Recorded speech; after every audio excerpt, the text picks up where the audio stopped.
I was in my 30s when I met a woman online. Let's call her Kimberly. She worked as a housekeeper at a local community college, living a modest life. I, on the other hand, was a network engineer, running a hospital network of over 65,000 nodes. I had a solid career, a decent income, and I thought I'd finally found someone genuine. For almost a year, Kim and I dated before we got engaged, and soon after married. Everything seemed fine, until it wasn't. Go to the story. Don't forget to like, subscribe, and share. Thank you. Looking back, the red flags were always there. One day, I noticed a calendar stuck on her fridge, filled with scribbles like Bob's birthday, tavern fish fry, family BBQ, and more. Every weekend, every single Friday, Saturday, and Sunday was booked. I asked her, "What are all these for?" She smiled and said, "Oh, those are just parties." What I didn't know was that these weren't plans. They were commands. Mandatory family events, bar nights, drunken weekends. And soon, I realized that every week of our lives revolved around alcohol. After we got married, the truth hit me fast. Every weekend, sometimes even midweek, we'd be at someone's house, loud music, beer cans everywhere, Kim stumbling and laughing until she couldn't stand. At one family party, about 20 people there, Kim drank herself into oblivion. She fell to the floor, convulsing, completely gone. I rushed over with another man to help her, trying to hold her head so she wouldn't hit the concrete. I asked him, "Can you help me get her to my car?" "I'll take her home." Before he could answer, her sister shouted, "What the hell are you doing? You're taking away our entertainment." Everyone laughed. I just stood there, realizing this was normal for them. This was their version of fun. Another night, at her sister's place, I had too much to drink myself. So I asked if anyone knew a taxi number.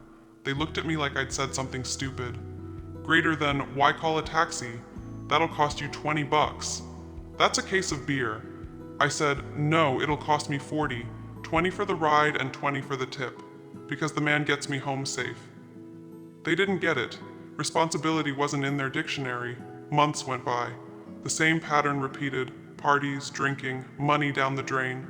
One night I left a gathering early, tired of it all. When I got home, I sat down and did the math. Kim was spending between $750 and $950 every month on alcohol, and that didn't even include the cocaine she bought with her own money. Then, the phone rang. It was Kim. "Why did you leave early?" she slurred. I took a deep breath and said, "Kim, I think it's time I reevaluate this marriage." Not long after that night, I filed for divorce. A few months later, it was finalized. As we walked out of the attorney's office, she turned to me, smirked, and said, "I only married you for your money." That sentence explained everything, every red flag, every hangover, every lie, the revenge plan. Now here's where things get interesting. Before the divorce, Kim had bragged about her cushy position at work. She'd moved up to cleaning only the dean's office, no more dorm bathrooms. She used to laugh about sleeping in the mop closet, sitting at the dean's desk, and goofing off because, in her words, greater than, "the dean trusts me."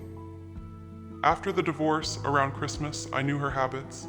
She'd party, drink, and snort cocaine, especially during the holidays. So after New Year's, I came up with a plan. I created a Yahoo email account under the name Susie, followed by the college's football team name. Then I wrote an email to the dean.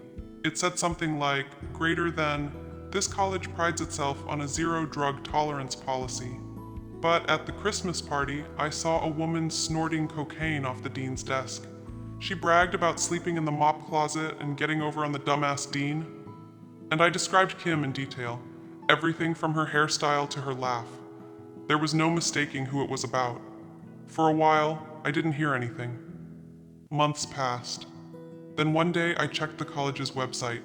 Her title had changed, from dean's office housekeeper back to dorm cleaning staff. She was back to cleaning toilets again. Half a year later, I saw something even more surprising on the college calendar.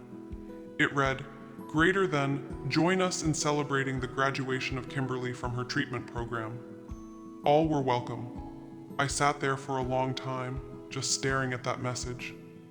I didn't know exactly what happened. Maybe the dean confronted her, maybe they made her take a drug test, or maybe they gave her an ultimatum, treatment or termination. But either way, she went to rehab. And from what I can tell, she stayed clean. Do I feel guilty? A little. I know what I did was petty, maybe even cruel. But I also know that she was destroying herself. She needed a wake-up call, and maybe that email was exactly what pushed her to get help. So yes, I got my revenge, but maybe, just maybe, I also saved her life.